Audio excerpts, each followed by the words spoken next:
มันมีหอมบัวนะหลวงพ่อบางเคยไปไหมครับ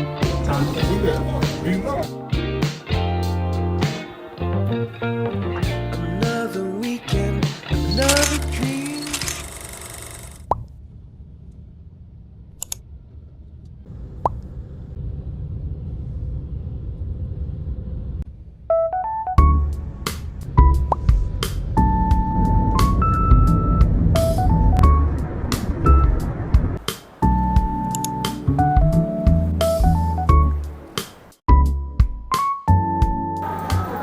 ฮัลโหลทุกคนตอนนี้เนาะบีมาฮอดสนามบินดอนเมืองแล้วเดี๋ยวเราไปซื้อซิมก่อนเนาะตอนนี้เนาะเพราะว่า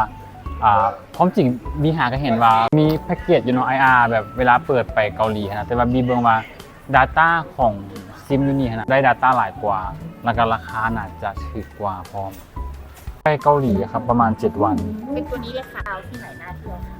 หลวงพ่อบางเคยไปไหมครับ ยังไม่เคยไป ต้องลองไปที่หลวงพ่อบางดูผมมาจากหลวงพ่อบาง อยากไปเหมือนกัน ได้ แต่ไปติดตามไปดูอะไรอย่างเงี้ย ตอนนี้เนาะเราแบบได้ซิมมาแล้วเนาะเป็นซิมทูฟลายนะที่เราเลือกใช้ซิมตัวนี้กับราคาประมาณ399ตัวซิมกะใส่ได้10มื้อตอนที่เขาจะไปซื้อเขาก็บอกเขาเจ้าว่าเขาจะไปประเทศใดแล้วก็ไปจากมื้อเขาเจ้าก็จะแนะนำให้เนาะว่าซิมใดมันเหมาะสมกับทริปของเขานะโอเคเมื่อกี้แบบผู้ขายซิมเราอยากไปเที่ยวลาวเราแบบเพราะตอนที่เขาซื้อนะเอาพาสปอร์ตให้เราเบิ่งบอกแล้วเราก็เห็นว่าพาสปอร์ตเขาเป็นคนลาวแล้วก็โอ้แบบอยากไปเที่ยวลาวมีบ่ได้แนะนำเด้นะเขาก็เลยแบบแนะนำหลวงพ่อบางบางเวียนเดี๋ยวน่าจะมีเวลาเหลือประมาณชั่วโมงนึงก่อนที่จะเช็คอินเดี๋ยวเขาไปกินข้าวก่อนเนาะ Better than the weekend. Take it back to when we said just friends. Don't wanna tell you something new. I never said I'd fall for you. I want it better than the weekend. You can't show me just what I'm missing. Pretend. Don't wanna tell you something new. I never said I'd fall for you. We don't gotta fix it. Nothing that I'm missing. I don't know where we went wrong. Shouldn't have to take this long. Wasting my days away, wishing we fall through. And I told you I want it better than the weekend. Take it back to when we said just friends. Don't wanna tell you something new. I never said. ฮัลโหลทุกคนเนาะขอต้อนรับทุกคนเข้าสู่บล็อกการไปเที่ยวเกาหลีของบีการไปเที่ยวเกาหลีครั้งนี้เนาะจะเป็นการไปเที่ยวครั้งแรกในรอบ3 ปีตั้งแต่แบบก่อนโควิดพุ่นแหละเนาะก็จะพาทุกคนไปเที่ยวโซลแล้วก็จะพาไปเที่ยวปูซานนำเนาะแล้วก็จะพยายามถ่ายบล็อกมาให้ได้หลายที่สุดครั้งนี้เป็นการถ่ายบล็อกครั้งแรกเนาะก็อาจจะมีอุปสรรคมีอย่างไรแล้วก็เดี๋ยวสิลองพยายามเบิ่งเนาะว่าสิเป็นประมาณใดมื้อนี้ไฟลท์ก็ถูกดีเลย์ประมาณชั่วโมงนึงเนาะธรรมดาเขาจะออกประมาณ 10:30 นก็จะออกมาเป็นประมาณ 11:30 นกันสิมาเช็คอินอยู่ดอนเมืองขนาดบีคือว่าต้องได้เพื่อเวลาเพิ่มขึ้นตื่นจากตะกี้หัน2 ชั่วโมงก็อาจจะกลายเป็นแบบ4 ชั่วโมงซึ่งนะเพื่อว่าให้ชัวร์ๆเขาจึงบ่ต้องเฝ้าเพราะว่าคนหลายขึ้นแล้วก็ไฟลท์หลายขึ้นนำเนาะถ้าไปเกาหลีก็อากาศน่าจะเย็นๆก็เกี่ยมแบบว่าแจ็คเก็ตตื่นเพราะว่าเดี๋ยวนี้แบบมันกำลังเปลี่ยนสี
สบายดีตอนเช้าๆเนาะตอนนี้พวกเขามาฮอดอินชอนแล้ว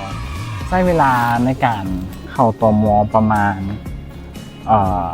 ณเกือบชั่วโมงนึงเนาะเพราะว่าแบบคิวค่อนข้างยาวแล้วกันคนค่อนข้างหลายเดี๋ยวนี้พวกเขากำลังจะไปเอากระเป๋า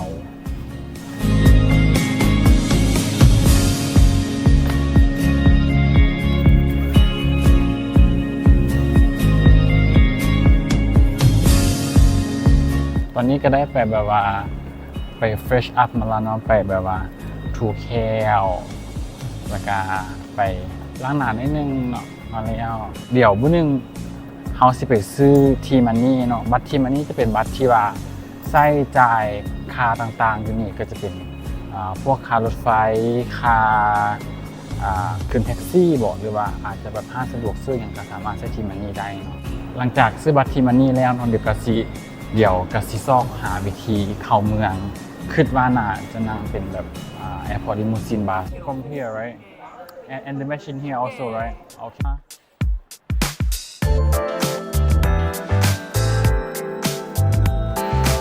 วิธีเบิร์เนาะกะอันนี้ตัวนี้จะเป็นเวลารถออกตัวนี้จะเป็นstation number ก็จะไปหา BC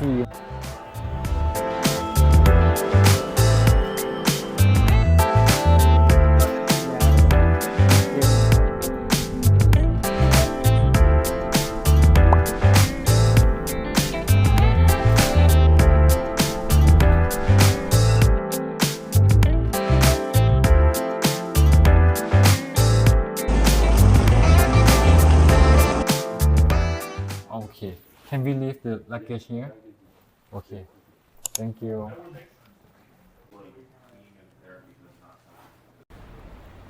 เมื่อกี้เนาะเราก็ได้ไปเช็คอินโรงแรมแล้วก็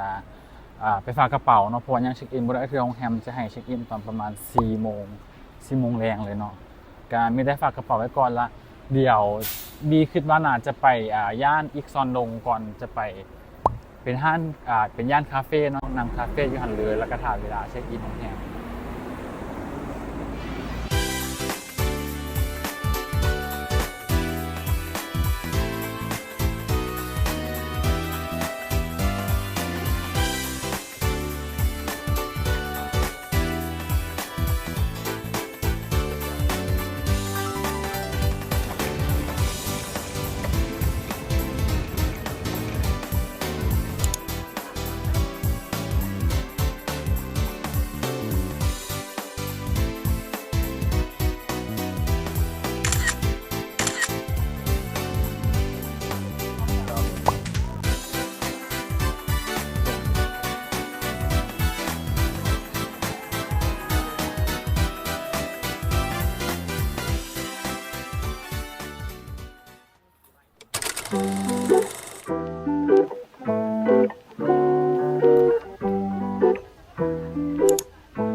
thinking about you, girl.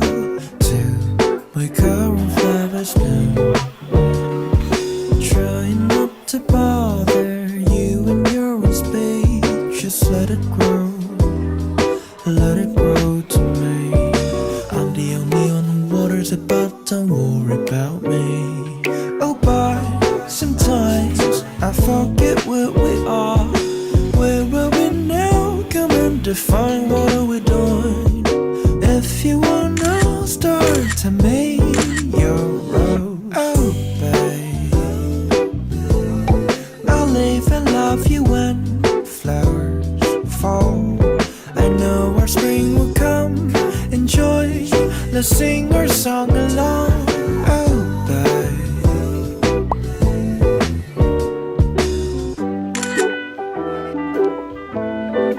ลองซีมตัวนี้เนาะตัวนี้ขนาดเป็นแบบสโคนเบซิลเพสโต้ครีมชีสที่เนี่ยเห็นตั้งแต่ตอนแบบโควิดปนะเห็นแบบว่าเขาจะกินว่าแบบสโคนกินกับเบซิลหรือว่าใบโหระพานะมันจะเป็นเมื่อไหร่แล้วแบบดีนะแบบอยากซีมาตลอดกับแป้งน้ำสลายพอสลายสโคนจะมากินกับแบบคอตเทจครีมหรือบอสซันก็กินกับพวกแจมอย่างเช่นเนาะแต่ว่าอันนี้เขาจะมากินกับเบซิลเนาะก็มีความแบบแปลกๆนิดนึง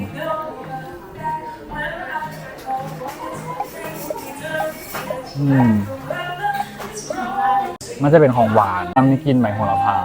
อันนี้ของบัวนะมันจึงมีความขิวของบัวนะก็แซ่บดีก็แปลกดีกินกาแฟ ที่แบบบ่ได้ขมหลายบ่ได้แบบบ่ได้เค็มหลาย แต่ก็บ่ได้ออกรสแบบส้มนะ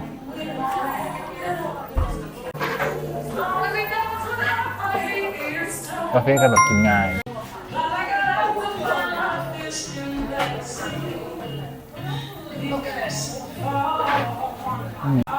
เป็นแบบทั้งรวมเป็นเนื้อแบบ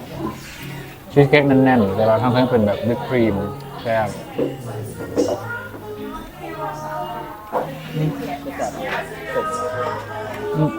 ผสมเป็นชีสเค้กที่แบบเนื้อแน่นๆครีมชีสน้ำทางเธอท็อปปิ้งเป็นวิปครีมแล้วก็จะบอกรสส้มได้กินสายเขียวน้อยหนึ่งบหลายตัวนี้เนาะเป็นซิกเนเจอร์ของเขาเจ้าหน้าตาแบบน่ากินขนาดเป็นตอนนี้เป็นวิปครีมแบบนุ่มๆเลย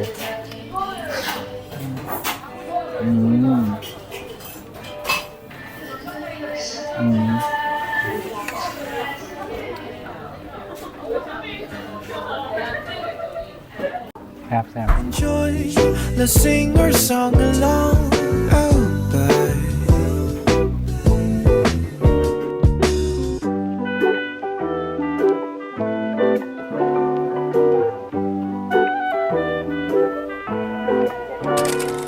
ตอนนี้เนาะเดี๋ยวบีสิเข้าไปซื้อบัตรทีมันนี่ก่อนเพราะว่าเมื่อกี้หันกะว่าสิซื้ออยู่สนามบินแต่ว่าย่างออกมาแล้วเราบ่ได้ขึ้นซับเวย์นะแล้วมาซอกตู้ซื้อบัตรทีมันนี่บ่เห็นก็เลยกะเขาจะบอกว่ามาสามารถมาซื้ออยู่ห้างสะดวกซื้อได้ทุกบอลเลยก็เลยว่าสิมาซื้ออยู่นี่เนาะเดี๋ยวเขาไปซื้อ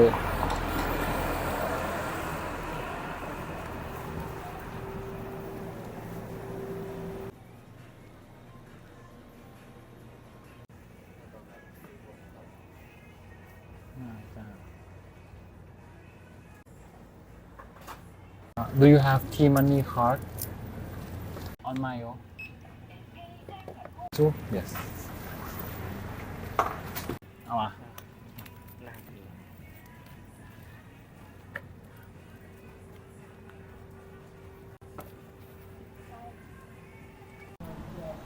โอเคเขาได้บัตรทีมมันนี่มาแล้วเนาะบัตรหนึ่งกา 4,000 วอนแต่ว่าน่าจะบ่มีเงิน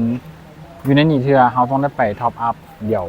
ไปซอกตู้ท็อปอัพน่าจะแม่นอยู่ในซับเวย์เนาะมีลายสามารถเลือกลายได้พร้อมนะฮะมาฮักเนาะ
นี้เราเป็นคิมมารีตัวนี้เราเป็นแบบทำไมเป็นเส้นร้อนแล้วก็หอสาลายแล้วก็ทอดกรอบท่าเนี่ยนะโคตรแซ่บแบบบุ๋มน้ำมันเลยแบบแซ่บสุดๆเลยคือกินท่านดูหมดมันแบบมันก็มาคอยแซ่บกันเลยท่านนี้มันกรอบมันจะมีกลิ่นหอมข้าวจะปลาหมึกที่เราใส่อย่างไรบ้างใส่แบบก็เลยว่าอาจจะมีหอสาลายเสียบนี่เสียบมั้งครับ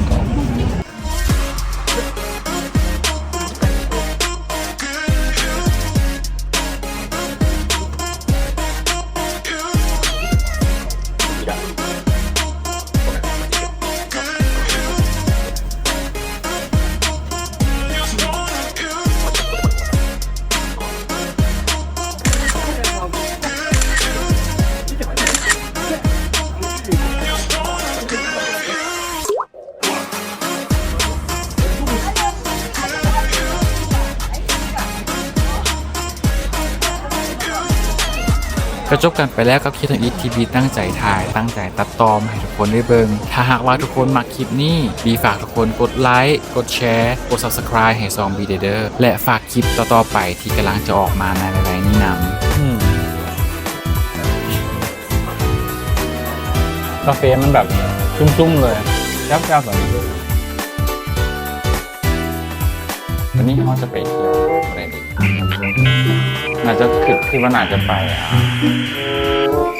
เนี่ยก่อน